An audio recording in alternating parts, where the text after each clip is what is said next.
আমি এখন আছি অযোধ্যা স্টেশন। অযোধ্যা স্টেশনটা কত পরিষ্কার পরিচ্ছন্ন আর কত সুন্দর শুধু তোমাদেরকে দেখাচ্ছি দেখো। আর মানে বিশাল বড় স্টেশনের মধ্যে এটা, যেহেতু এটা রামভূমি আর হনুমান থাকবে না সেটা তো হতে পারে না।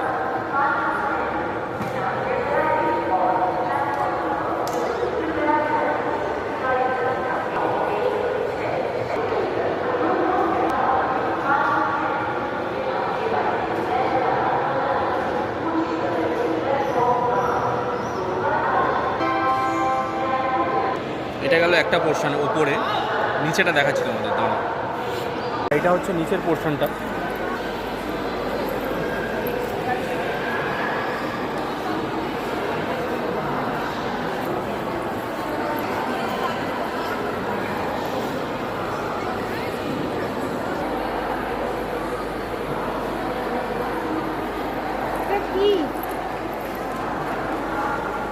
স্টেশনের পুরো এটা দেওয়া রয়েছে এখানটায়।